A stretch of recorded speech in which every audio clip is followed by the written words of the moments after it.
to Ain't Nothing New Under the Sun. My name is Darius. I am George, and today we have a guest on. Go ahead and introduce yourself, sir. Hello, my name is David Ellenbogen. And I've known David for about a few years now. We used to work at a dispensary that we can probably name later, but I hate them so much, I will not even endorse their name. Eagleries and stuff? Damn, Yeah. that's like, that's how new I'm podcasting, dude. Yeah, what a nightmare, man. That was funny. Remember, like, we were talking to people, like, with, like, more decades, more retail experience than us, like, have you ever experienced anything this bad before? And everyone was like, No, Nope. it's pretty bad. No. Literally pitting us against each other, just for the possibility of maybe getting a raise or maybe getting into corporate. Ugh, hilarious. Yeah. Cutthroat. All right. Okay, well, actually, I'm going to start out first. there's probably one thing we can allude to. There's one hint we can give. Red. Red. Yeah. Hey, with all the illegal things they did, I don't think they should really care about us talking about them, but Yeah. that's just me. You don't want to put anything past their kraken of a lawyer. Yeah. That guy's nutty. I've seen that guy just walk around just looking at people like, can we fire him for that? Jesus Christ. Yeah. Uh, that was a shit that was- show. Did you Yeah, enjoy that's your fun. 25-cent raise for getting George fired? I'm kidding. Yeah, we legit had someone who literally fingered people, not sexually, like literally was like saying these people are stealing stuff, and even lied about some people too, just to get ahead. And she got transferred immediately the day that happened, and they started taking a bunch of George and I's friends into this back room, this black room with a single light and like interrogators and shit. And we had one of our friends come out who actually had his guest, and he is like, yeah, dude, they're fucking interrogating us like it's like black bloc, like shit. And he's like just smiling as he always does. He's just like, they're just smiling too, dude. But I just told him that's how I always am. I just smile. Oh my god, dude. He was telling me like how like poker face and everything about it. I was like, yeah, dude, there's no fucking way they'd ever like.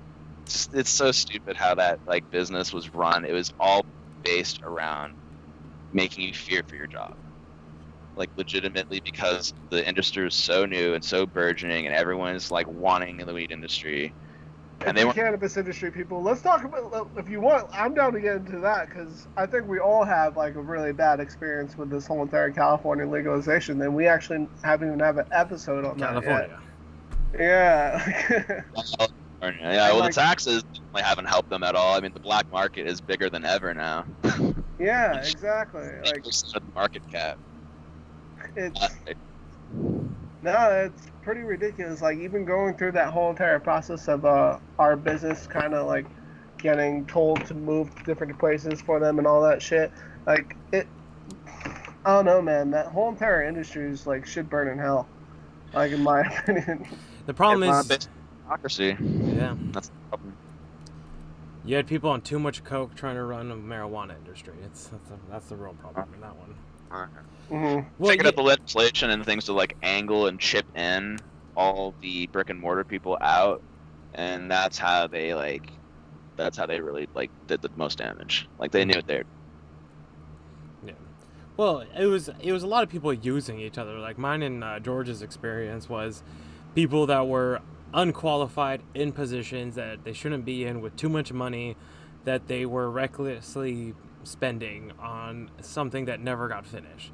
They would try to start new projects without finishing a project, and then they went nowhere, spending millions of dollars doing nothing, screwing people out of money and livelihoods. So Yeah, livelihoods, and they haven't helped anyone that's been incarcerated. Not one of the cannabis organizations has done anything mhm. towards lobbying, towards donating, towards anything. Like, it's so funny. Donald Trump has done more to get people that have been incarcerated by marijuana out of prisons than any president has since I've been alive. First That's step. so- Yeah, like from Reagan, Clinton to W and Obama, none of them did any of that shit. Hell, none of them Oh. even had progressive tendencies whatsoever, even the lefty ones. Like, Trump has like more progressive tendencies and is actually affected those like laws Mhm. like in is ridiculous. It almost makes the argument for like post mortem presidency, you know, like oh, like it takes a couple of terms for the thing. That's all bullshit now. Like we can now, like it like happens in immediacy. The veil's lifted on that for sure. Like, Well, it just I shows mean- you gotta go in there, you gotta be honest, and you gotta say your mind, and you have to just take the flack. That's the thing. Yeah. Like he takes the flack more than anybody. Most people want the good public opinion, good press opinion, good government opinion. They want those three aspects. Whereas Trump's like, fuck all you guys. At the end of the day, I'm still rich. Well, some can argue that he's not as rich as he is, but regardless. Like, he takes the jokes, he takes the bullshit, and and he calls things for what it is. And it's sad that there's been a lot of agendas he's pushed and bills he's pushed to help a lot of different communities, especially the prison reforms, that nobody talks about, nobody cares. People are like, oh, let's go to Kamala Harris that put people in prison for marijuana. That's I don't know, it's almost asinine to me.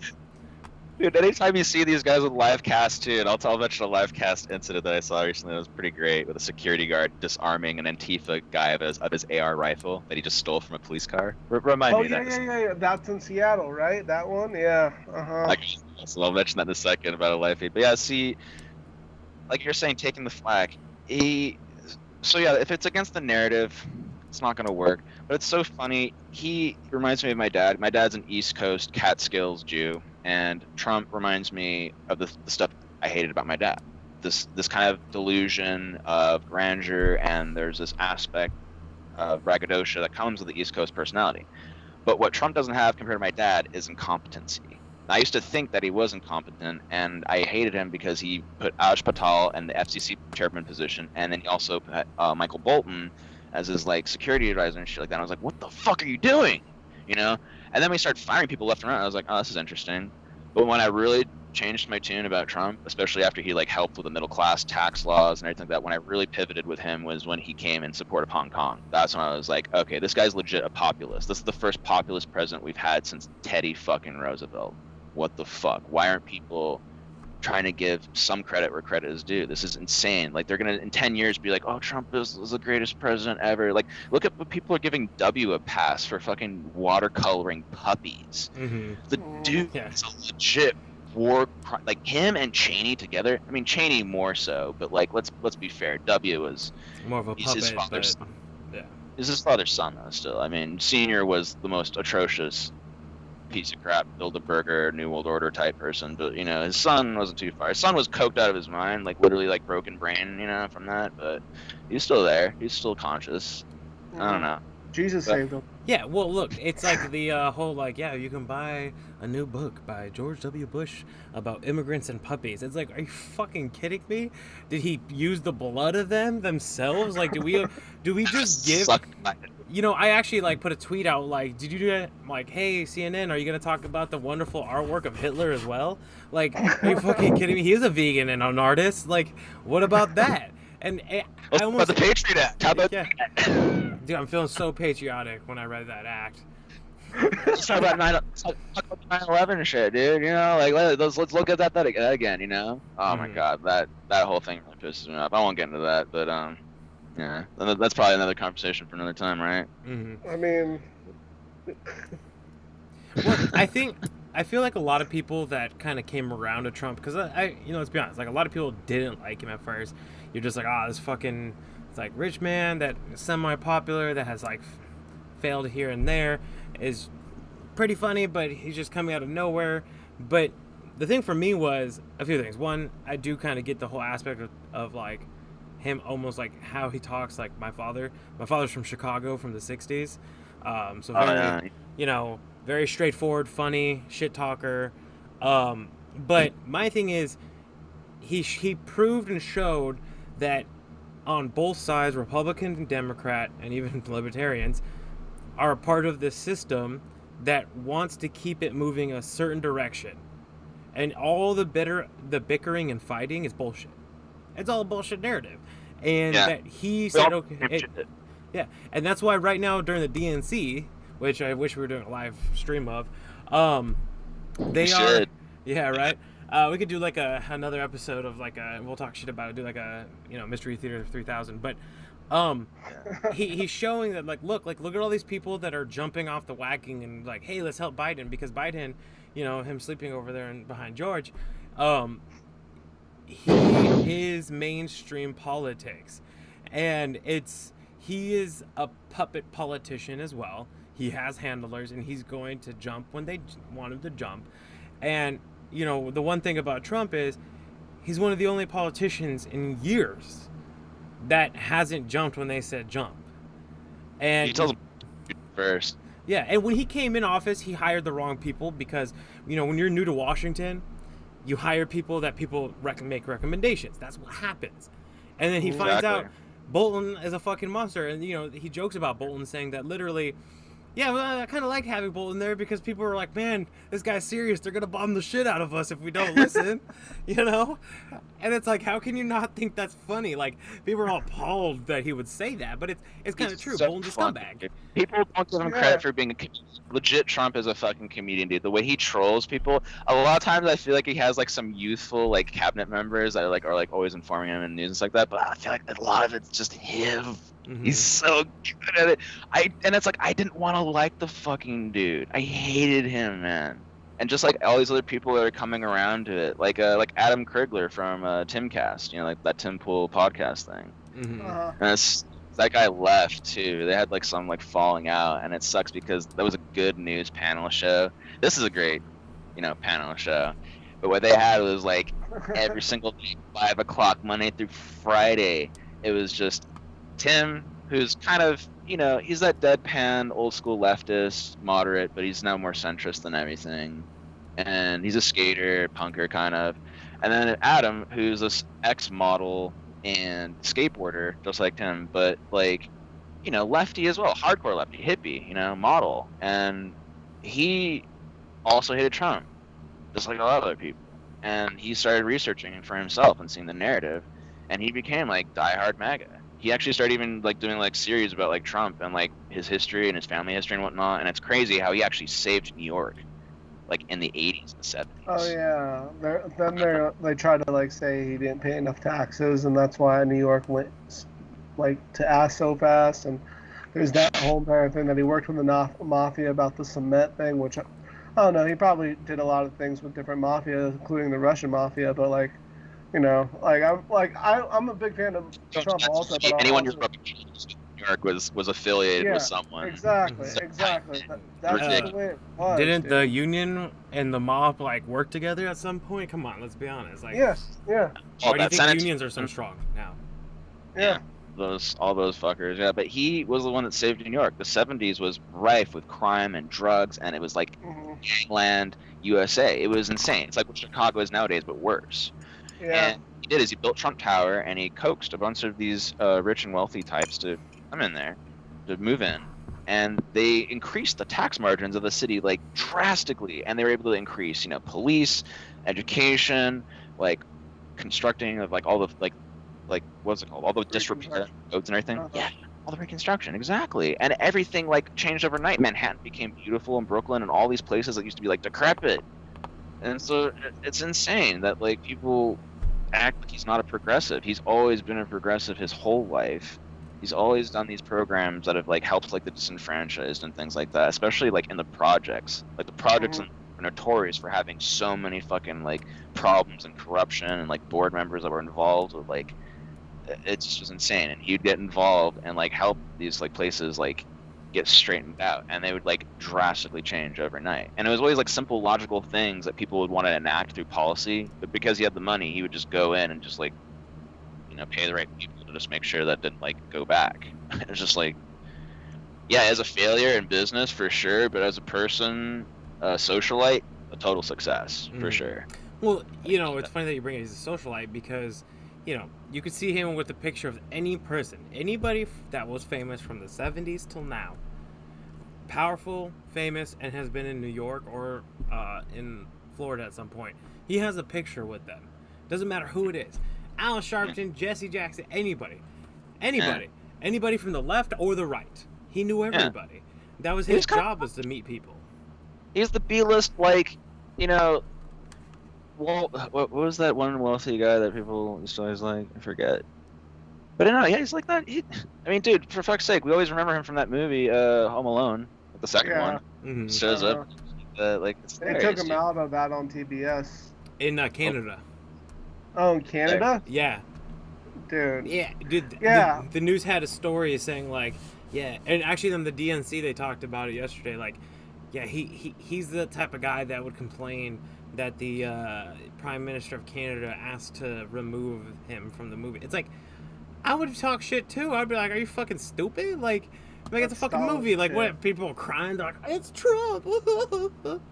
I know, dude. The salt flows, and it's so delicious. Yeah. I love how salt is a meme now. It's like from that South Park episode where like Cartman is looking like Cartman had this like arch nemesis that loved rain. Yeah, and he made him kill his parents. That Mhm, one. and eat That's the- when he eat was like, the I need chili. your tears, Scott. Yeah. so salty. And like the Scott salt- Tannerman. Scott Tannerman was back. Scott Tannerman. Oh, Scott Ackerman with tears. Oh, they're so delicious. Oh, so good. Oh my god, he's such a piece of shit. But he's literally Cartman is like a distillation of like the potential in all of us to be completely sociopathic, not benign, like malevolent, and just, you know, it's funny because he kind of is like the poster child for like the far left. When you really think about it, the way they like go after people and are just so spoiled, and they live with their mothers and they're in their basements. The chicken tent vendors, you know, their parents are their chicken Yeah. tent vendors. They treat the elderly like shit. They think they're always right. They think that they are worth more. For freedom and rights, I'm gonna go build a shield and armor, and I'm gonna put on my construction worker helmet, and I'm gonna battle for Okay. peace because I haven't got laid ever in my life, and I need acceptance. Have you, dude? I saw this video of them. They were trying to make phalanx, and he's like left, and he's like hold, left side, hold. I'm like, dude, what is this, the Gladiator? I was like, calm down, dude. Like, what? He's like, we're falling on the left. Like, it was he was like, shields up, and it was, dude. I was just like, and then you see people in like Hong Kong like actually battling and throwing shit back, and they're like, it took Seattle and Oregon like months to like follow like how to get rid of they still are actually having issues, but it's like Yes, yeah. I don't know, it's just these people that have this Delusions of such delusions, yes. unbelievable proportions. It's cognitive dissonance, it's delusions, and it's narcissism. It's Mhm. this constant flow of narcissism because we have dopamine supplementation everywhere we go. Like, I'm a true ADD case. I'm the kind of person when you give Adderall to me, I become quiet. I'm not long-winded like this. When I'm on Adderall, I am quiet. I'm dead silent. I'm focused. I'm doing my homework. People would say funny shit to me, and I'd register as something that I would laugh at normally, and I wouldn't be able to laugh at it. It's crazy what dopamine does to you, and that's what Adderall does. It's releasing a bunch of dopamine because it's essentially methamphetamine. So we're getting dopamine from everything from just us looking at the screen right now, from computer games, from any positive, stimulus. A girl likes her thing on Instagram. That's a huge dopamine rush. Mhm. So now we're dopamine addicts, and these people are like addicted to social media. I mean, if you look at Twitter, and it's just the smallest possible margin of the population. It's like 1% of these people with these crazy opinions exist, and they'll be able to cancel anyone as if it's like the opinion of the entire country. It's so sad how many corporations and people always listen to boycott requests from people from Twitter. They'll just get 100 requests from 100 random people on Twitter that are nobody just because they have blue check marks. Mhm. And these people legit have like blue streaks in their hair. Like, they're unironic about their total support of Stalin and Lenin and Marx and all of their ideas, and they sidestep any atrocity that's ever been involved with socialism and almost any form of tyranny when we're being completely honest here. And it's just a complete like there was a person called Yuri Bezmenov. He was an ex-KGB defector, and he told us back in the 70s, like, the useful idiots, when you get them going, you can't stop them. And the first thing that we do once we take over using these useful idiots is we kill them. We kill all of them because eventually they're going to come after us. It's just what they're built for. They're built for one purpose only, to completely confuse and destroy and divide the government and the people so that they then can take over, and then they kill them. And it happens every time in socialism, every single time. Even if these people are altruistic, like they literally believe what they do, there's always someone waiting right behind them with a gun to blast them as soon as power shifts. Stalin and Lenin did the same thing. Oh yes, the revolutionaries will be remembered forever, our brothers and sisters. We will never forget them. You know, it's atrocity that they were assassinated so mysteriously. People just randomly disappearing. Yeah, it's literally the, you know, the 20th century is just filled and riddled with red signs for us to look at, like red flags, I should say, like, you know, from literally Stalin and Lenin to even this, you know, the National Social Party of Germany, fucking Nazis. People forget that they were the National Socialists, you know, and they literally... People always try to argue that the Germans were not that. They were far right and tyrannical. And I was like, no. They had social welfare systems in place.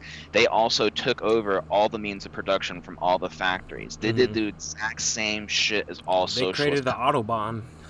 They, the actual, like, the vehicle industry, everything. They actually revolutionized a lot of things, which crazy they did, you know, jet engines. That's what we got it from them. Thank you, Operation Paperclip. But... you know, they try to look at it as in like this narrow, skewed view, and then there's like a purge of history that's going on right now where they're putting a different tint or a different glass over what they're looking at. They're looking at tinted shit. Sure. Yeah.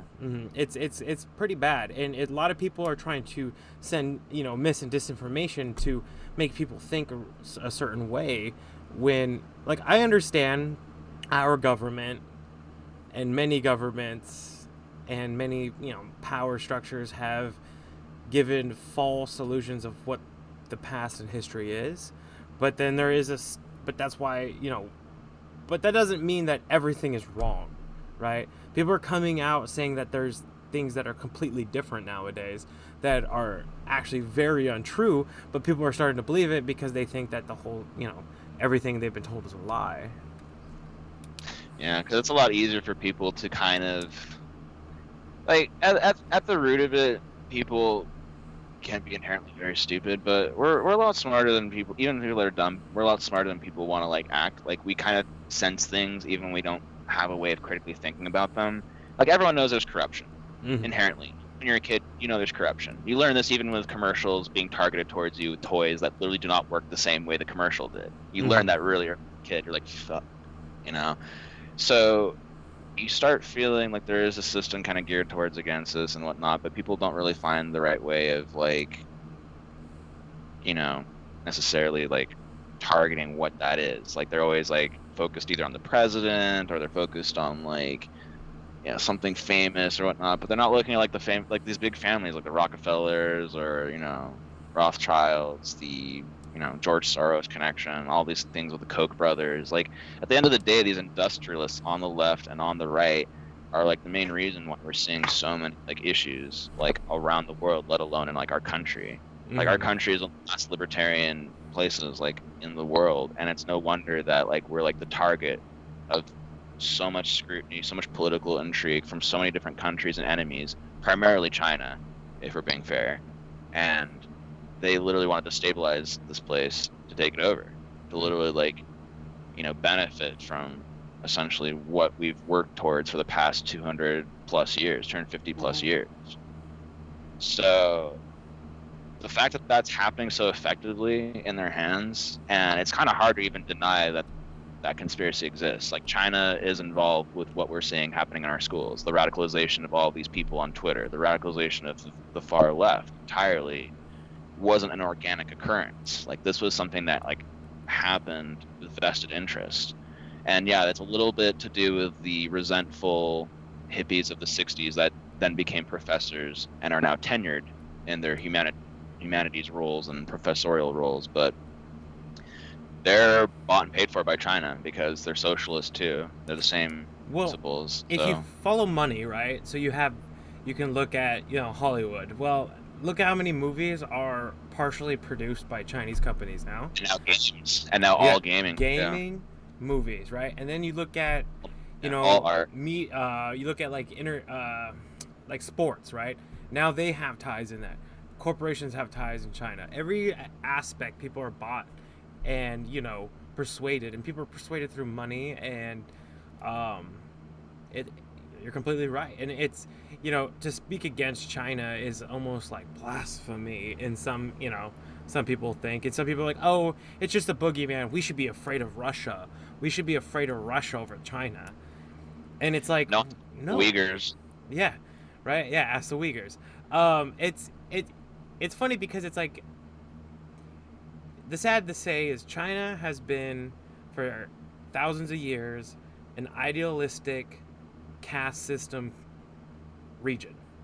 They believe that they are higher, and then not only that they're higher, but even their own people are below them. There's a lot of power struggle for thousands of years from the dynasties till now. And China wants to be number one. They believe that they should be the top. And I've argued this, if you our first couple a lot of podcasts talked about this, how China is working on becoming self-sustaining and self-sufficient. They want to, and which would cripple us completely. If they were to just say tomorrow, we do not need to buy one thing or work with America, and we're going to kick out every company. What are these companies going to do? What are all these corporations going to do if they just lose a large amount of money that they put into infrastructure and workforce that China now could just say, get the fuck out of our country? To do that. They're one of the most they're one of the most inept and competently constructed countries in the world. It's so awing, the mismanagement of money and resources that they do on a regular basis. There's literally full cities in China that have been built up in anticipation for a population boom that are entire ghost towns, literally millions of occupancies of entire condos, entire projects, entire cities that are just complete wastelands. Mm-hmm. And it goes so deep with how incompetent they are. It's like if North Korea had a bigger mass of land and a bigger cultural relevance, if they weren't completely ostracized from the rest of the world, that would be China. China does not function even on a military level. They have a single aircraft carrier. This is why and they've all their stuff's reverse engineered or bought by Russia, or from Russia, I should say. Exactly, and the Russians don't have a good relationship with the Chinese. They don't like the Chinese. The Chinese fucked them over recently. Xi Jinping embarrassed Putin with that oil thing. Mm-hmm. He literally made Putin build that oil pipeline for nothing, and then told him, hey, the rate you gave us, we're actually going to cut that in half. We're only going to pay you this much. So then Putin is with his tail between his legs. There's no chance they're ever going to be giving them help in that war situation, and they're going to be on their own. That's why they're so invested in cyber warfare, and that's why they're doing so much of this information manipulation, and that's why they're really doubling down now on the information thing. They're really they see the divide, they see the weakness, and everything's been working towards their favor, and they're really trying to clutch their hands on everything they can. You see these politicians literally purposefully trying to destroy these blue cities specifically to drive down property values so they can be bought up either by them and the Chinese. It's been happening. It's kind of funny because this has actually been happening for a while now. It's Detroit. Yeah. And when I lived in California, this was happening pretty bad. They were buying all these expensive properties. When I was living in Arizona, they invested all this money in an ASU extensions program for Chinese nationalists. And I literally was serving. This was happening in what was it, February or January? I think it was January. Yeah, so they this was at the beginning of the COVID, and there's all these Chinese nationalists that were working. It was it was a $10 million project China paid for this new extension program in ASU, which never opened. They're not doing anything because of obviously the COVID. But something that China is doing, because they do, is that they are kind of using other countries. Actually, going back to them buying things up, multiple Chinese companies have actually been investing in our stock market during our crash. A lot of people aren't talking about that. That was something that used to. A lot in San Francisco. San Francisco's market cap has gone down so far, and the exodus has like skyrocketed, and a lot of those properties have been being bought by a lot of like named investors, and usually that's Chinese and it's unnamed. Yeah. Especially sight unseen. The sight unseen shit, especially for San Francisco, that's really shady. Oh yeah, my mom used to sell homes in Irvine and Newport area, and they would do that. They would literally just, and they would have to put it under like their kids' names and saying, "Oh, they're going to college. They're going to, you know." Like they know there's a stigma with it, and they know that it's like sketch, that it's like really sketch, especially when you see the same name over and over and over and over again. Yeah, like, buying $5 million properties for their one kid that's going to college in 10 years. Like, okay. You know, some argue that some have been just trying to funnel money out to have, so it's not even just like related to the government and Chinese. They do a lot of laundering, yeah. They do. Like, it's kind of funny, Chinese laundry, the metaphor, the entendre. the new laundry of China, or China laundromats. But it's true, man. It's true. They legitimately try and take over this place, and it's really sad that like it took me this long to kind of realize it, because it's just like the postmodernism, the Marxism thing, definitely been a huge alarm bell for me in the past 5 years, especially seeing it like firsthand. Like I remember when I first started understanding that SJWs were a thing in 2013 when I was reading Kotaku, which used to be a reputable video game journalist site, and they have a bunch of leftists in there that are crazy, but they wrote an article, this one chick unironically wrote an article that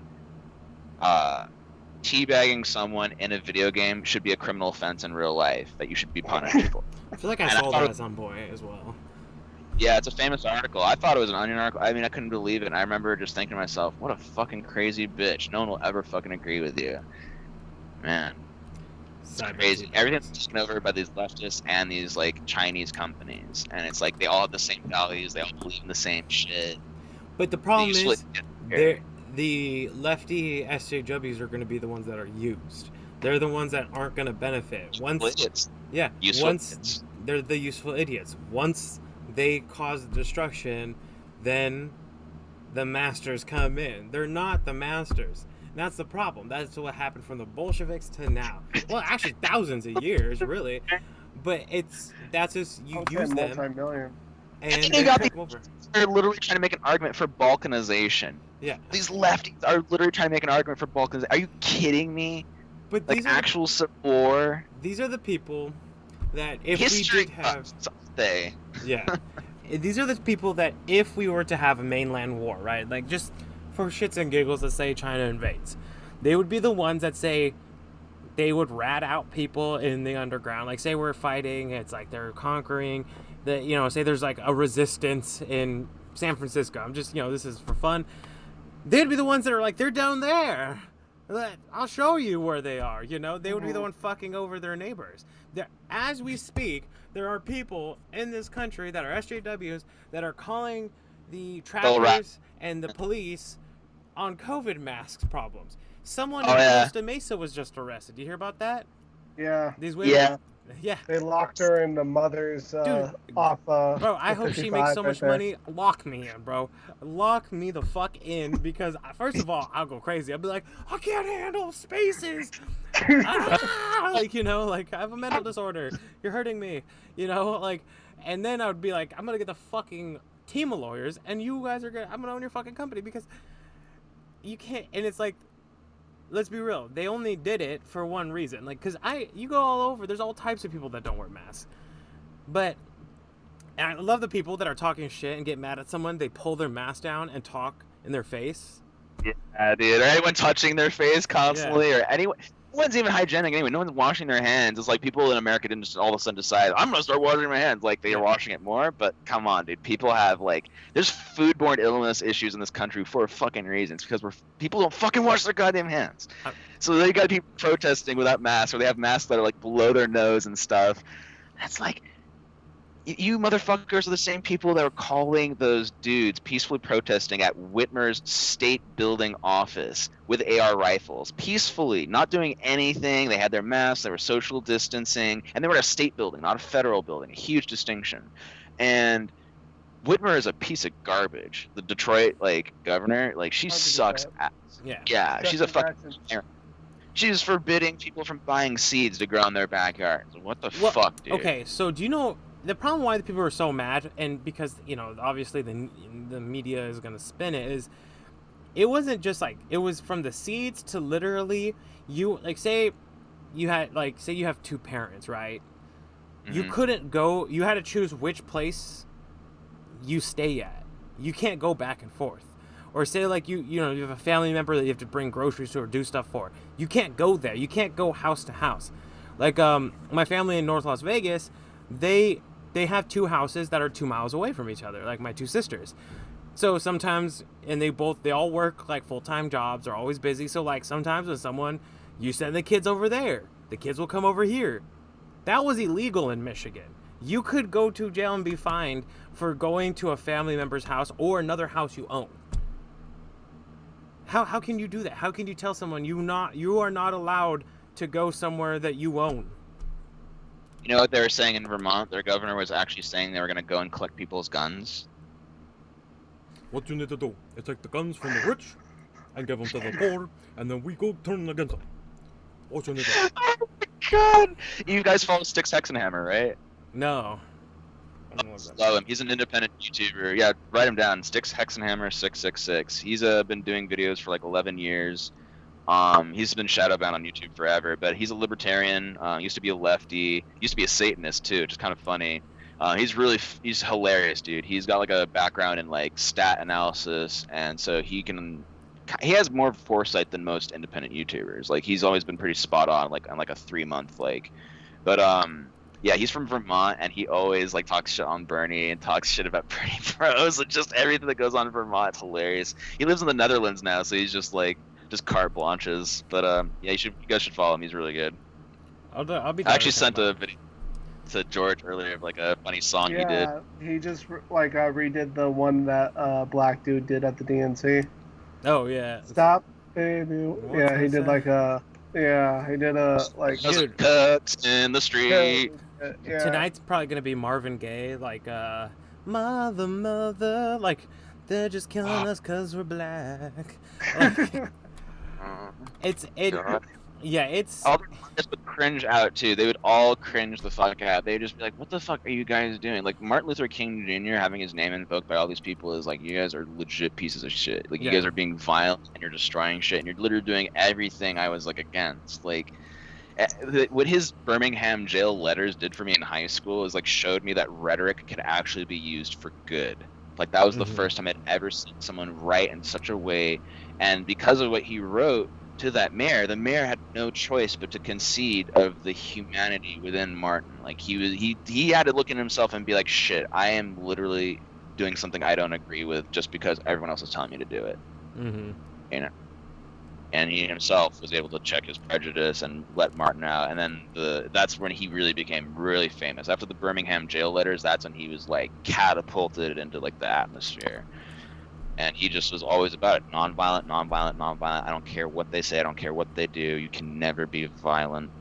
You can never give them an excuse. It's the truth. It's how protest occurs effectively. And to think that people did what they did to Chappelle, what they do to Martin, and now people are trying to invoke George Carlin from the left. They're trying to say, like when George hated political correctness more than anything. Mm-hmm. He was a lefty in political correctness. So I don't know what if people say it's cognitive dissonance. I think it's like a layer of narcissism and hypocrisy that go along with it too. And I think both of those should be treated as like mental pathologies. I think that the fact that we don't treat hypocrisy, especially people that do it like on a daily basis, like that, how is someone functioning in society if they're not able to self-correct or self-evaluate themselves, and they're constantly hypocritical or contrarian in a way that's like hard to follow? Like language is so important, and actions are even more important. And if you have someone in your life, in your society, that's doing that, it's like that's literally regression. That's regression of society. Those people are gonna raise kids.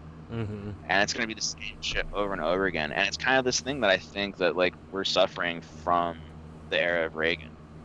Like Reagan released a lot of crazies out of like he closed down all those insane asylums, remember, back in the 80s. And it's funny if we think about one generation divide. we're now dealing with a lot of craziness, aren't we?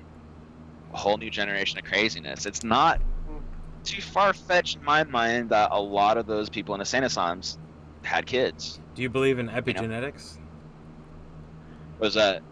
So it's like genetic traits that come through, like, so say like, you know, not just like environment, but like say I'm in like a certain state of my life, like I'm, like you're saying, like say like you're being crazy, you're having mental like health issues, and you have a child.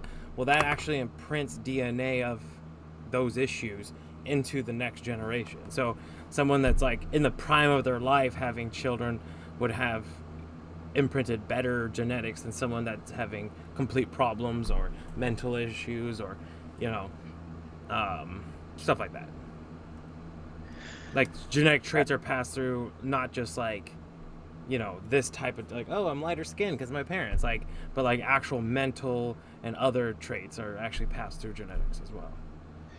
You know, it's always going to be hard to say without like a consensus, but from my background in biology, which is actually what I went to UC Santa Cruz for, like I really had like a big interest in agriculture and biology, organic chemistry and stuff like that. I would say absolutely, just because there is so many different genetic predispositions to so many different cultures around the world, and there's like actual proof of how different someone that grows up in their native land will be compared to someone that grows up in a completely different country with different food and different access to sunlight, different access to different weather, different access to different things. It changes your DNA. And it's not necessarily like damage. Like DNA can be changed in so many ways, like we passed on in future generations, including damage. Like sun damage, you can actually pass on traits of sun damage to your next children. Not necessarily skin cancer, but they might have a proclivity for skin cancer more so than your generation did. And there's some things that are like levity to the rules, like sometimes it isn't always like that, but it has a huge impact. And the foods that we eat too also affect our DNA. We know that for a fact. So given all these like little tiny nuanced factors, I don't think it's too hard to say that if you're raised in an environment, I mean, especially in an environment that's not conducive to a child, like something that's like an abusive environment, you know, we always see like this kind of transpiration down the generations of abuse, and we like to always think it's psychological only. It's like they were abused, so they're going to abuse. I do think that's majority of it, but I do think there's also somewhat like a more of a genetic mutation, if you will, of stress responses. You know, like maybe, you know, the next generation of kin that you have will have more cortisol coursing through their veins in like a stressful situation than say like, you know, I guess what I'm really saying is I don't know, but what you were saying, epigenetics, I do think it does have truth to it. I do think there is some aspect of that, for sure. Yeah. Yeah, it was it came out like shit. I think in like the 20s, 30s, and then kind of after eugenics and the issues with Nazis and different things that kind of became very taboo, and then I want to say in like the 90s to now, it kind of has been resurfacing in science. So I asked some people, that was a layman's term what I gave. It's not a, you know, exact definition. So. Oh yeah, no, I totally think about that, and I also think about like even eugenics, like from a perspective, like I don't know if you guys follow Doug Stanhope, the comedian. Yeah. Yeah, he's funny. He actually made this really funny joke about incentivized eugenics. He was actually on Alex Jones one time, and it was really funny. He got Alex Jones for 10 minutes to just talk about really positive things like animals and gecko bellies and things. It was so funny because Alex was just, what Doug was trying to do is trying to get him to not be so crazed about this stuff. He's like, Alex, there's nothing I can do. I used to be political like you too, but like, what are we gonna do? You know, the New World Order, right? The gecko belly, right? But before he got there, he was talking about something that Alex really didn't agree with, which was incentivized eugenics, and what Doug was making a case for, and it was really funny. He's like, yeah, like just get these like Midwesterner like people that are really, really stupid or whatnot, and tell them, you know, they're gonna have a crossbow journey with Ted Nugent. All you got to do is tie your tubes, you know, and you're gonna, you know, you have to pay taxes for 10 years or whatnot, and it's like. He's like, yeah, like it's good for not only like the economy and the environment, because any kid that you have is now 20 times the greenhouse gases. So like even if you're recycling at your optimum, you're still like producing a lot of greenhouse gases with every kid you have. And he's just talking about like, yeah, like even just like their genetics, like what are they gonna offer? Like they love NASCAR and all of this shit like that. Like are you gonna bring a horse to water and you're gonna expect it to But he has all these really funny points, and it's interesting to think if that were to be utilized for like these far leftists that are really insane and have done violent, horrible things and have done things to ruin other people's lives, like get them canceled and whatnot. And if those people are incapable of self-reflection when society is post that, if they're not able to like be embarrassed for the fact that they actually ruined people's lives, or if they're just going to be the kind of be like, please forgive us, no repercussions or whatnot. It's like those people, at the very least, I think shouldn't have children. Well, They, I feel like a lot won't, and a lot would take incentivize eugenics. I feel like this new generation from us, I'm guessing you're a millennial, to Generation Z, they kind of have this pushback of having children and having like the, you know, if you look at the new Marxist ideals that they are against, like if you actually go on the BLM page, I think they probably changed it by now because they got so much flack for it, but Yeah. they were against the patriarchy and the nuclear family. They're against procreation. They're against yeah.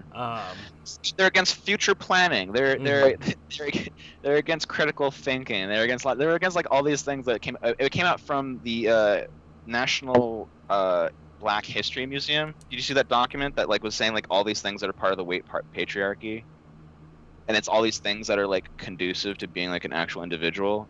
It's crazy, dude. yeah, it's Marxist shit is literally flat out there to literally destroy people's individuality and lives, and they don't even realize it because they're in a collective, so they think things are good, and they're like talking to everyone like, you know what you're doing, right? Yeah, I know what I'm doing. You know what you're doing? Yeah. You know, they're all reassuring each other and sycophants, you know, and it's like they have no idea. They have no idea that they're the very enemy they want to fight. It's the most ironic bullshit, dude.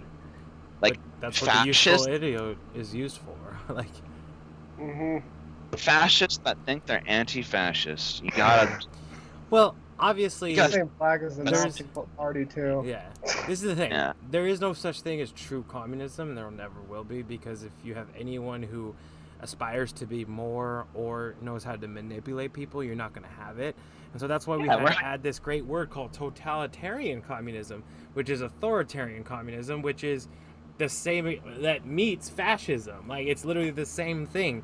They control all aspects of industry, and everyone's worthless except some oligarchy. That is literally what it comes down to every time. Well, the oligarchy even forms even in the regular socialistic platform, because here's the problem, and here's what people always, you know, when they try to argue with me about true socialism or never can exist. Here's what I argue with them. It's like, we are fucking humans. We come from monkeys.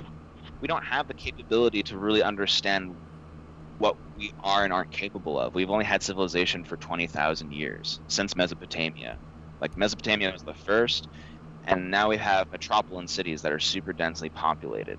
We still have the highest vision for green pigment, even though we'd have lived in jungles for generations. Do you know why we see more shades of green than any other color? It's because when we lived in jungles and forests, we had to be able to detect any little nuance of color or anything just barely creeping into our peripheral view, like jaguars, snakes, anything. So still to this day, we still see green pigment harder than anything else. We still have these tendencies for procreation that drive us. I mean, people have sex addiction that are on Tinder and Grindr and all these things, and they legitimately are being told it's okay to do that. They're legitimately spreading like herpes and all these crazy things out there, like completely like no conscience, no like emotional drawback, and you have to like wonder.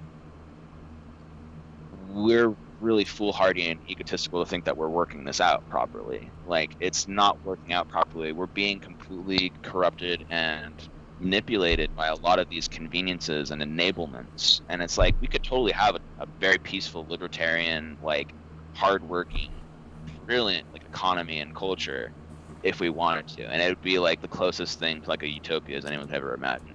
It really would be. But for what it's worth, the old oligarchies and families and all these things like that are aware of that, and they would never allow such a thing to transpire. It's why socialism has always been their most useful tool for chiseling and chipping away at countries.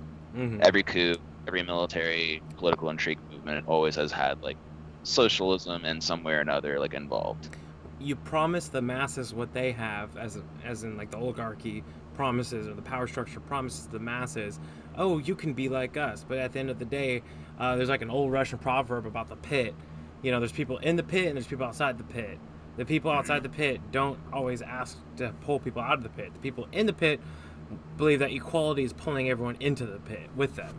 Because if everyone's at the bottom, then we're all the same.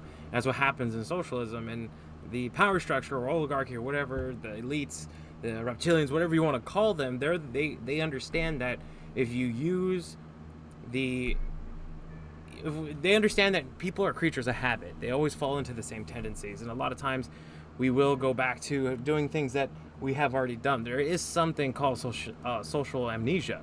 People forget or have, disillusions of what has happened before. That's why they come up with bullshit rationale. Oh, that wasn't real socialism. The man who created socialism wasn't a real socialist. He's an idealist. The first countries to implement it wasn't real.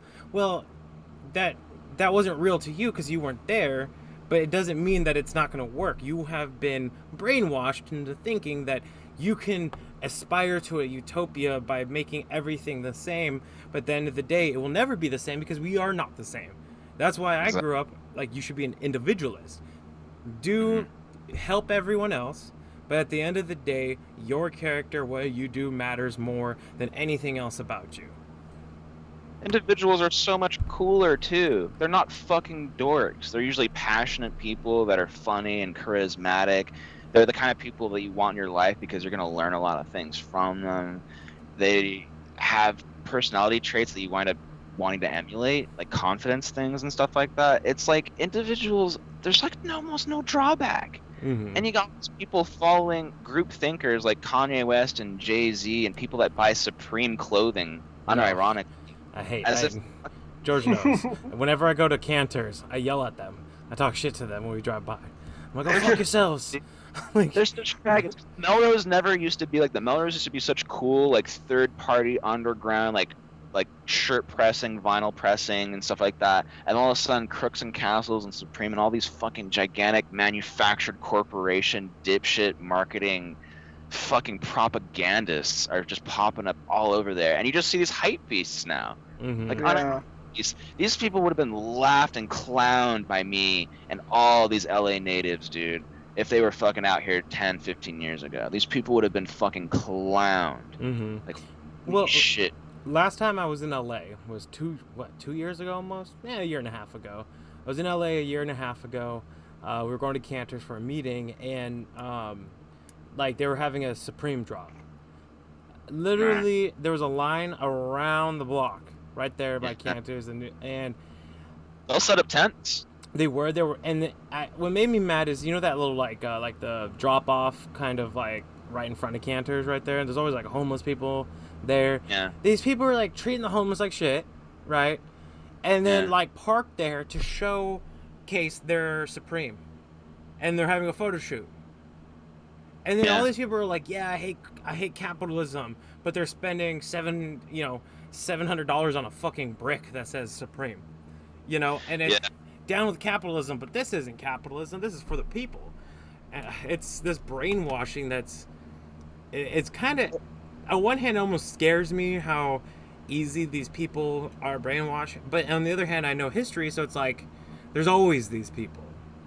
Always. There's always people. There really is, but it's like this generation is it's so much lower, Darius. It's so much lower. Growing up out here too, seeing it the whole time and being fucking laughed at by these people that I used to think like I'm like, oh, well, I guess I'm wrong, well, I am kind of dorky. All right, I guess it's not cool to like know stuff, I mean, I do talk a lot about random shit.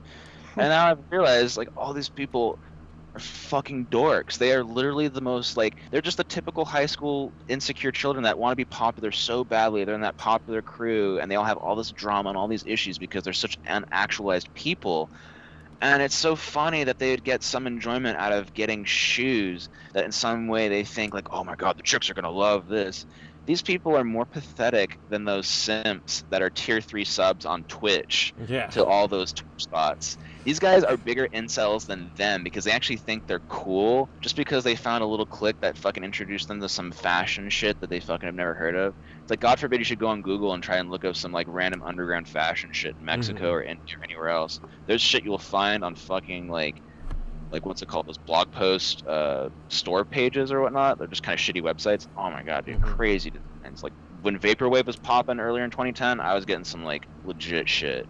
But in any case, man, people love validation within their immediate community. They don't want to challenge anything. They don't want to wear like a shirt that no one will recognize in hopes that like, you know, that's like gonna get someone to ask them, hey, what is that, you know?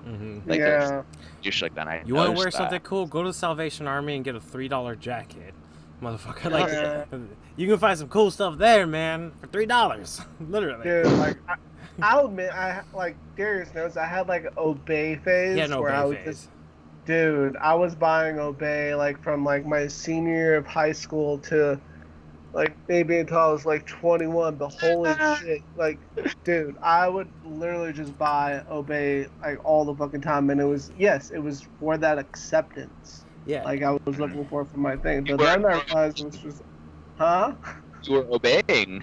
Yeah, dude, straight up. Well, but George would be like, "It's really cool. It's propaganda. It's really cool designs." I was like, George, they're stealing old propaganda, and they're recoloring it and saying, "Look, buy this shirt."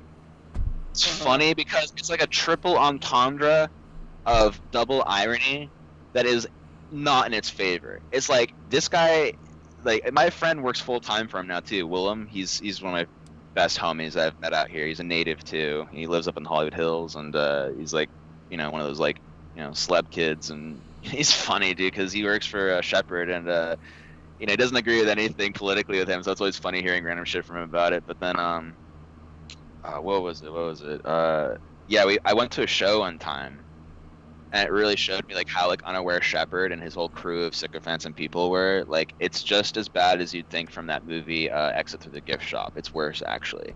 Like, to capitalize on the night and how like unaware it was, and like there was all this political anti-Trump art and stuff like that, and Resist, and it's just like it's really, really cringy. But then you had like the singer from Rage Against the Machine. And I just want to preface, I have never understood Rage Against the Machine. I legitimately have always thought they were such a shitty band. Like, I get why people like them because they mixed punk and funk and stuff like that, but it's like, it just like, I was like, dude, I'll listen to Soulfly, I'll listen to Sepultura, I'll listen to shit that's like, you know, from that same kind of origin and sound, but just actually hard. I just never saw it as like real. And that guy just always is like that fame hack type of Hollywood person that I always see him like in like those circles. So I was just like, yeah, dude, fuck that band. Well, he was there, and his new band is called Prophets of Rage. And here's to show you just how like unaware all these people are just in general. Even this rock star who's so lauded. First of all, the music was really shit. Me and Willem are constantly like side-eyeing each other because we're high on mushrooms, and we're like, dude, is this as bad as you think it is? Yeah, it's as bad. And then the guy singing, he's like, you know, get the fuck up. And you have to understand, we're outside. There's no chairs. No one's sitting down. Everyone's standing, and this guy knew this because he walked by everyone. And he kept on saying, get the fuck up. Jump the fuck up. But it's so, like... the whole night was like this, man, and it really just shows you... So, like, Obey original intentions was, to capitalize on propaganda, and it was, like, cheeky because it's like... What is marketing? What is clothing company? It is an informed propaganda. So why can't it not be this? You know. And he's also making fun of that movie from John Carpenter, They Live. And it's funny because then he wanted to become the very villain that he was against. He wanted to become this huge corporate shill and just a fucking total sellout. And it's like just what happened to Apple too. Apple had that commercial back in the 80s, which was like the 1984 commercial. You know, that famous, where everyone's being brainwashed with a screen, and the chick is running in with the fucking, you know, Olympic shorts and the sledgehammer and throws it at the screen to break people free. It's like Apple is the ultimate enslaver of the world, and like the fucking labor. Through everything. The 80s and 90s, Apple's whole marketing campaign was, we're the cheaper, better, smaller, you know, smaller as in we're smaller version of everyone else. Like, we'll make the better, stronger, faster, cheaper for the people product. And now they're like, yeah, we use children to, their little hands are really good at trying to because these parts are so small to make your phone so small. You know? Dude, What was I say? Uyghurs? What? How do you say that? Is that a word? Sorry, I don't understand you. Yeah, right. going back to Rage Against the Machine, me and Darius were trying to go to the concert in Phoenix. It was $350 a ticket. What? Yeah. Then the pandemic happened. Like I was like, what the fuck? $350 Like, a ticket you for guys are the like machine. general. Like, Amazing. yeah. For, That It's funny sucks. because like, raving is over now too. Like festivals and everything. Like the whole electronic music community, I've like kind of felt disheartened by, because that was like my main thing that I had like a focus on. you didn't do It was, EDC at home? They actually wanted to do a Minecraft festival. It's so funny. There was gonna be a Minecraft festival, like legit, and then like Microsoft like saw like how they were building stages that were like kind of not okay for kids, and they're just like, yeah, you can't do this. So funny. Microsoft censors everyone too, just like Apple. But no, this whole thing in electronic music, they're all Marxists. All these DJs and producers, they all jump on any political bandwagon that serves them. And it's so funny how many of them are just so unnuanced. Like I used to think these people were amazing from the quality of their content and music, because in the early 2010s there was like such a huge boom in bedroom music production.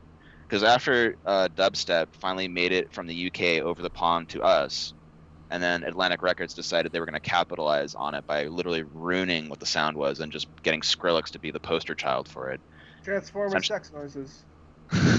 Yeah, and it was smart because they essentially obscured the better dubstep music by essentially having people like him and Excision and Borgor as the poster child of the sound, when really they had their own genre. It was literally garbage, mid-range, heavy, garbage. When you listen to the actual dubstep from the UK, it's like sub-bass heavy. There's a lot of empty space. It's very rhythmic.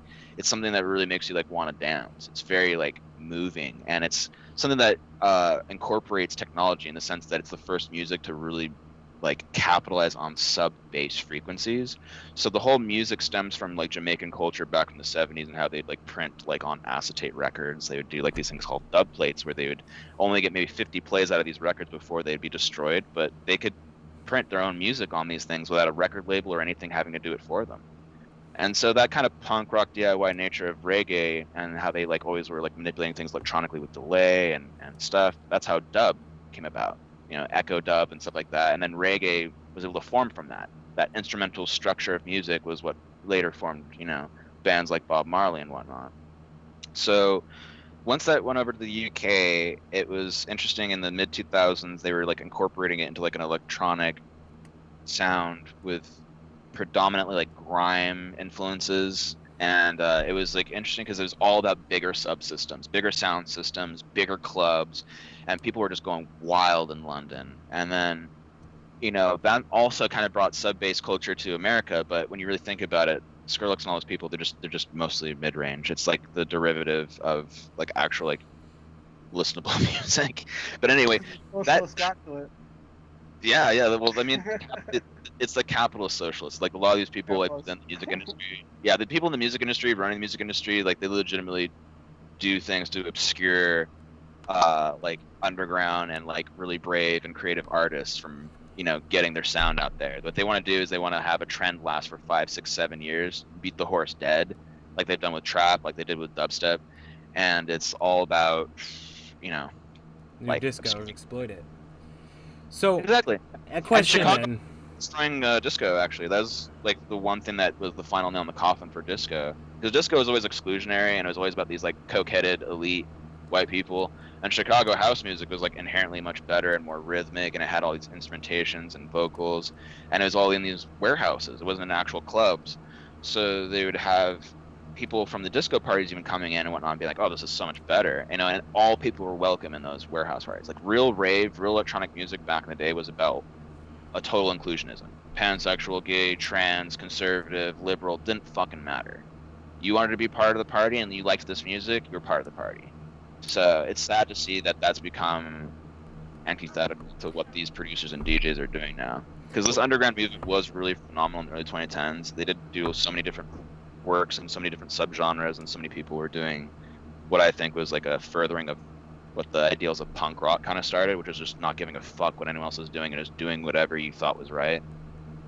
And then, yeah, man, like they just stopped doing that around 2015. Every artist just kind of wanted to copy trap and copy whatever is working, and go figure, man. Now they're jumping on these political opinions just to stay, relevant for business, for collaborations, for whatever reason. It's just Well, that gives me a question for you then. So, do you think these capitalist socialists really believe in what they're saying, or are they just doing it because they're the capitalists, but they use socialists as their way of getting money? Like, do you think that any of these people, from the media to the music industry, that say that they're punk rock, say that they're for the people, say that they're Marxists or socialists, but then they themselves have all this money, from Bernie Bros to dubstep in America?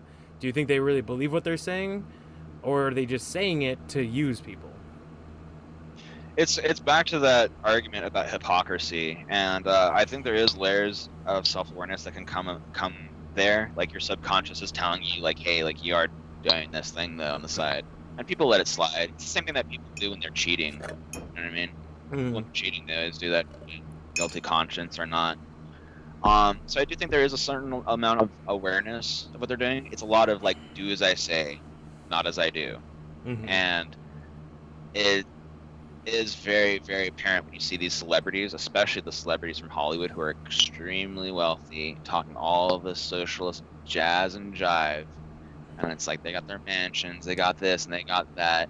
I mean, look at how Ellen DeGeneres is being torn apart now, and she's like that for the elite piece of garbage that she is. Mm-hmm. Fall from grace. It's like Icarus wings. But kind of to that mentality earlier that you were mentioning about socialism and how like there needs to be competition and like the hierarchy and everyone's always pulling each other down. There's a concept for that in psychology called crabs in the bucket, right? Yeah, so there's this thing called the crabs in the bucket, and it's a psychological principle. It's a study that's even been done on crabs and stuff like that, but it's also just like a metaphor. It's a saying. So the story was that this man had all this bait crabs in a bucket, and he never put a lid on it. And this man sees this and walks by, and he's like, "Hey, aren't you worried the crabs are gonna, crawl out?" And he's like, "Oh, no. Any one of them that even tries to get out, all the others pull him back down." And they do that. That's what crabs do. And that's what all these people are doing, legitimately. They're literally living crustaceans. And it's funny because now I'm thinking about Jordan Peterson talking about lobsters, and it's kind of ironic that these people that hate him so much are kind of living as crustaceans, kind of most basic of our ancestors. Mm-hmm. Well, Damn, dude. maybe they just don't like to see that in themselves, and so they're not just blind, but then they just don't like their own image. They don't like their own image. That's why they alter themselves so much. People alter themselves, from physical altering to literal just filters. People really are changing the definitions of things too, constantly changing the definitions of themselves, changing their pronouns. Mm-hmm. Adding a new pronoun to their Twitter profile. Oh, there's this new word, gotta add it. Yeah. Like it's super dorky, man. It's super fucking dorky. These are the kind of people that really deserve to have been bullied in school, man. It's really just a shame that self-awareness isn't something you can kind of teach yourself. It's something you have to kind of be shook into, from having something embarrassing happen in your life. Some people were never taught lessons in life, and there's lessons in life that so something that my dad told me when I was really young was, look, experiences are good. There could be bad experiences and good experiences, but no matter what, you're supposed to learn from them, evolve from them, and you'll look back at them. If you don't have bad experiences and you only have good experiences, it will sway you to when there's something not as good as a good experience, it will be bad. So, I've always lived my life that like, okay, well, yeah, something shitty happened to me, but I learned a lesson or I grew from it. Like, as long as it's not death, it's not the worst experience ever. And, there's horrible things that happen to people that will say, oh, well, this happened to me. How dare you? Well, it's like a lot of horrible things have happened to us. I've had 2 open heart surgeries. I've had to be resuscitated, Like, bad things happen, but... Pardon? Good Lord. Yeah, I had a coarctation of the aorta. I was born with it. That caused like an AP window, which is like a tear in the wall. Yeah, it was young. I was a baby and infant when it happened, but I'm just saying, like, some people don't get perspective from things that are just handed to them. If they're handed everything every day, that's why I kind of laugh at a lot of these protesters when a good majority of them don't know real hardship. A lot of them are rich kids that just want to jump on a bandwagon. They want to feel self-righteous. They want to feel better about themselves, and they want to feel included, and they feel like that they're trying to change history. And because, let me tell you something about millennials to Generation Z. Most of them were told that you are special, from the TV to the cartoons to the movies to everything. You're special, and you're going to change the world. Everyone was told that. Everyone thought that they are going to be there's going to be an Odyssey written about them. They are going to be in the history books. But I never got that message. Well, I'm not saying everyone, but I want to say like a lot of people were. Yeah. A lot of people were told that they people were were coddled. consolation prizes, like, oh, you were the last winner. Yeah. Like God. last winner. Like, trust me, I when I was in 3rd grade, I had really bad ADD. I still do. And I had a problem with sorry, this is 4th grade. Whoop, wrong year. I had this teacher. I got like super sick.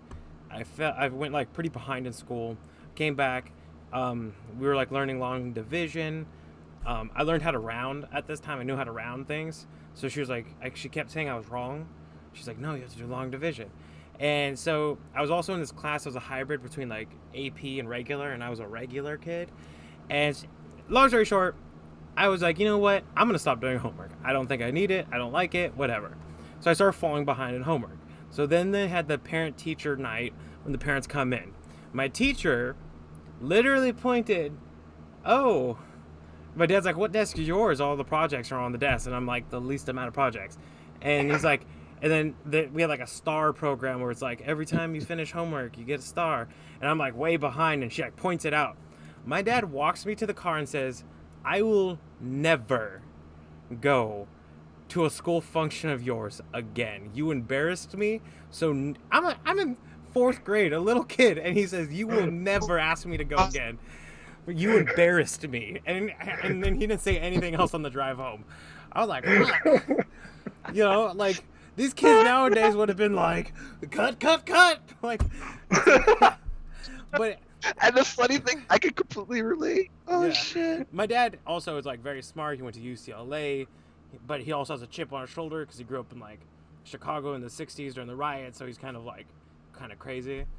And like obviously he was going to work full time, school full time at that time in my life. So like we kind of did whatever we wanted, and that's why I kind of fell behind in homework too, because literally I had. My dad was too. It's hard to break that in any parent from a Midwest or East Coast. Yeah. That's what we need more of, though. That tough. That's why, like, going full circle to the beginning. Tough love, man. Like, sometimes you just, like, look, you fucked up. That's life. Get better. Like, don't wallow in pity every fucking day of your life because you're not good enough. Some people aren't good enough in most things, but there might be something they might be good in. Okay, like and it's so much easier for them to blame something else. It's so much easier to blame society, and it's the patriarchy, and it's this and it's that. It's my parents. It's not me. It can't be me, and that's the problem. That's the real problem. One day, people need to man up or woman up. Okay, or whatever you want to call it. They don't even need to do that. They just need to learn what shame feels like. Yeah, that's it. Learn what shame and embarrassment feels like, and then do better. Work from that. Make better actions that are like literal votes on the person that you want to be. Mm-hmm. Like someone explained to me, like, every action you do in your day is a vote towards the person you want to be. Like the shittier things you do in a day, like you do when you're feeling shitty, like towards the end of that week. But like if you're doing like a lot of like constructive things, even just little things each day, they do add up and they do feel like something significant. And I guess it's kind of what Jordan Peterson talks about too. But the reason why I was laughing so much, and I was like, just in awe, your 4th grade story, dude. I have a similar story, and it was also 4th grade. My teacher was Mr. Brown, and it wasn't a parent-teacher thing, thank God. But this is what really woke me up that I needed to be like working harder. And see, the ADD thing, people don't realize how hard it is for us. It's really hard to focus. It's really hard to like get things right the first time. But like once we get it, like it's in our brain forever, and we actually become like adept at it, if not like exceptional, more so than the rest of the class. So like before they had me on Ritalin and it just wasn't working. like second grade, third grade, fourth grade. Fourth grade, for a reason, just said I'm just not gonna be doing homework. I just was tired. It was getting too hard anyway, and I was just stuffing it in the cubby hole in my desk. And it was like the cubby hole like had a book in there, and the book was like raising more and more as the pages were getting up there. And like I think it was like at least 2 or 3 months this guy let me slide. 2 or 3 months, Mr. Brown let me slide. And he was a cool ass teacher, man. Like my school was amazing. So like when I was living out in Santa Barbara, see I was born and raised in LA, but then at 4 years old, my parents finished this house out in northern Santa Barbara, out in the middle of nowhere, with 110 acres of land, fucking beautiful, like on a mountainside, and it's like we had private beach property too. Like it was insane. And the public school that I would go to was one that had to be reconstructed because the old plot it was on is where Shell bought this land to do oil refining. And Shell was like, whatever you guys want for your new school, just write us out a check. So the school, they rebuilt in this beautiful Spanish colonial style, like terracotta tile floors. And it was only like 500, 600 kids, kind of similar to my private school. But it was only grades kindergarten to 8th. About 500, 600 kids. And man, we had everything. We had the early Apple computers. We had fucking crazy libraries, the most amazing auditorium, great teachers. It was fucking nuts, dude. But what was great is we were like near nature. You know, it wasn't like super developed or whatnot. Like the land that we're on was really great because it's all like near like Indian reservations and things. So it's super just beautiful, like unfettered nature. And Mr. Brown was a naturalist, so he'd always like take us out like on like little hiking trips and whatnot, and like show us how to like skin rattlesnakes and things, and just he was a trip. He always smelled like cigarettes too. That's a smell I don't remember anymore, like those old cigarettes from the 90s, man. Right? About those old people, especially when they have a mustache, they really got that smell. Scotch cigarettes. And he would smoke in his dark room. He'd always loved photography, and he had his own dark room in his classroom. And he'd just like he'd be sparking up in there 'cause there's a ventilation in there, and he'd smell and he'd come up. But yeah, he fucking embarrassed the shit out of me. He like fucking pulled all this paperwork out of my car. He's like, Ellenbogen, what are you doing? Or whatnot. He just like, because he's just, I don't know, dude. He just had me bearing my own grave for 3 months essentially, just to bring out all this paperwork. It was so much, and just having the perspective of him showing me how much it was, like it was just like, fuck. You can't kill shit as a kid. You can't. You really can't. Have you ever heard the expression, you pay now or you pay later? Oh yeah. It's kind of why I beat myself up whenever I make a mistake. It's almost like too much. But it's also why I feel like debilitated with everything I see, like how these like people are controlling not only society, but they're controlling the arts, they're controlling the media, they're controlling all these things that are usually like really, really good, and they're utilizing it specifically to just like, I don't know, man. It's like they don't have any self-reflection, so they've never beaten themselves up on anything. They never feel any recourse from making a mistake. They never feel bad from doing anything like that. It's like, how can you live your life like that? How can you live your life like that when people every day are suffering, but at the very least, when they make mistakes, they're like, you know, they feel shame or embarrassment or whatnot. Like, what a life to live. Like, how, like, and I mean, you see it in their eyes, too, the cod-like stare that Cuomo has on CNN. He looks like a fucking fish, dude. Like, there's nothing going on in there. Like, there's the engine's running, no one's behind the wheel. You just gotta think to yourself, like, is there a parallel there, or is there a ripple effect? And I kind of think there is, man. And that's why I think it should be categorized as a mental pathology, hypocrisy and delusions and all this shit. It's like they may be slightly aware, like I was saying earlier, but like they're not aware on a conscious level. The subconscious is constantly keeping them from that, or consciousness is. I forget which one it was. But Freud was brilliant, man. Just literally be like, hey, you know, there's another layer to your consciousness called the subconscious, right? Everyone's like, get the fuck out of here, you coke addict. Yeah, it's, you know, some people never had that eye twitch when they're like, no, I'm not doing this right. My eye's twitching. How much time are we on right now? Hour 20 minutes. I gotta take it off. Well, we could wrap this up then. All right. David, any final thoughts? Anything you want to shout out and say? Kind of Instagram, Twitter, or SoundCloud. I'm a big old nobody. Actually, you could follow me on Instagram. I'm at socialist_distancing. That's a good one. Yeah, I think there's another underscore after distancing too, but yeah, whatever. I'm a fucking nobody. I But mean, we you are guys too, but just we gotta think- work up there. We gotta work up there, you know? Like, you know, you guys got something that's gonna be good here, and honestly, just getting any content out there, that's like the main thing you gotta do. That's the only way to get started. That's how Joe Rogan started in 2009 with his podcast. His dumbass tried to use Skype, and they had like the snow effect going in the background and everything. It's just total boomer shit. But no, getting content out there, finding the right guests. That's like the one thing I might probably mention. Best shows I've ever followed, and I know you guys are gonna do the same thing. It's always about curating your audience. Like always make sure that those people like down the line are like people you agree with, like the people that you'd want to have as friends for like the rest of your life. You know what I mean? Promise you like your content will flourish from that. And even if it's people that disagree with you and whatnot, just make sure it's like people that like categorically on their personality and on their level and in their framing.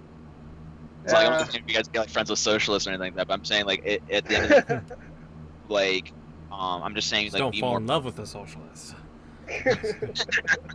Yeah, it's like I'm even saying like be even more particular than Joe Rogan, because Joe Rogan will sometimes have people on his show that just, you know, when they're challenged on their opinions, you can see them kind of squirm and they haven't really vetted their information properly and whatnot. That's like the main qualifier, I think, is make sure that the people you find are ones that are like convicted in their opinions and are researching their stuff properly, and they're just, you know, the people that like, you know, they might be ignorant like one topic or another. They're like the people that are grab a open-minded. beer with type thing. Speaking of which, we're gonna get pizza on Saturday from that place next to you. So. Oh, gotta. Yeah, we got. I've changed my mind. I'm definitely down to go out there. I'm gonna wear a mask so I can blend in, and I'll have spray for us in case anything gets squirrely. But Yeah, well, my sign's gonna be pretty bad, but it's no, well, it's funny. I made up a joke because Ghislaine Maxwell. Sorry, okay. Yeah. Jokes are okay in this society. Yeah, I don't know how it's gonna go well. So I made a joke not too long ago because Ghislaine Maxwell came out that she was at Save the Children event in the 90s with Disney, right? And I was just like, oh yeah, Save the Children. I thought you said Slave the Children, and then say Ghislaine Maxwell said this, or like a quotation, you know? It could go well. I mean, it seems like sides are pretty on board with the Epstein thing. You know, pretty aware of it. You know, at worst, you got people on the far left that are be like, yeah, but Trump was on the thing too. You know, like it's just like okay, but no, I think that'll actually fly. I think it'll be alright. Cool. That was my. If not though, dude, you know, we got 3 cans of these bad boys. It's so stupid, California laws, dude. You literally can't get a bigger can than this. Like That's Really? a pretty big can. Like you could barely spice your tacos. Oh, never mind, Yeah. never mind. Sorry. Yeah, I'm just- that was on widescreen, George. yeah. Yeah, You could barely spice your tacos with this. what happened to the good ones that are like this big? Dude, the Beer big base. extra-sized ones. Yeah, I was looking Base. at Amazon how to get one of those, and Amazon's legit like, yeah, you can't be ordering this to California. Yeah, like, you this can't order anything to California. fun shit you can. Yeah. But tomahawks and throwing knives and BB guns and What you get is you get a blow dart, and then you have like little pepper amount at the end, and you just blow dart pepper straight in their eyes, like a little bit of cayenne and paprika. oh dear Oh, no. lord, belly of the beast. Oh my god, this will be fun. Right. It'll be. But yeah, man, looking forward to meeting you out there. But Likewise, thanks for likewise. being on, George. Any final thoughts? Thank you for having me. I appreciate it greatly. Yeah, no, dude, that was really fun. Like, that was a good one. Like, I enjoyed it. I enjoyed it. I Me enjoyed too, it. man. A lot more. Yeah, and I gotta ask you, George, what's your hat say?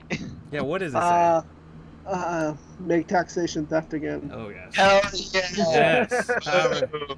Right? That's a Nasara act, this bitch. So, yeah, man, my I final. saw clips. Like I knew immediately. I was like, I already knew George was from MedMen, and I knew like we had like copacetic viewpoints just based off of how he like would shit on people. But Mhm. like I saw just a couple seconds. I was like, oh, George not only has a podcast, but he legit is the exact person I thought he was. Like just like I was so excited, dude. I was like, oh my god. And then I was just thinking like, oh wait, maybe that.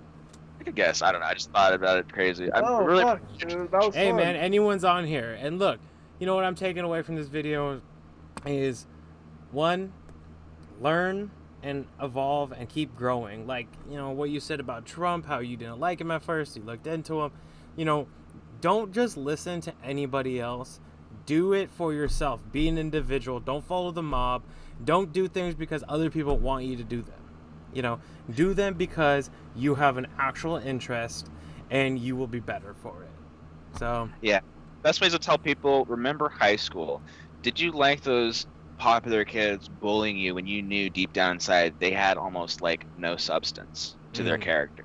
Like, do stuff to make yourself interesting. Learn stuff not just for the sake of learning stuff. Learn stuff to make yourself interesting. Honestly, if I could tell my younger self that, it's so easy to fib. It's so easy to make up stuff. It's so easy to take other people's opinions. But actually go and like learn about things that might be interesting to you. Art things, movements, histories, and things like that. And I guarantee you'll find people out there that will jive with you. That's something that any of these people on the left could take as like good advice. It's like best thing you can do for yourself. So make yourself an individual, a character, and someone with a personality, and from there the riches of life flow. Friend, individuality, all that stuff. I mean, just I don't know. No, totally fucking agree. nailed it, Well, bro. thanks, David, for being on, man. Looking forward to seeing you this weekend. And like I always say, keep your eyes open. All three of them. Or as Veritas says, be brave, do something. Yeah, true. Catch you later. Later. That's safe. Peace.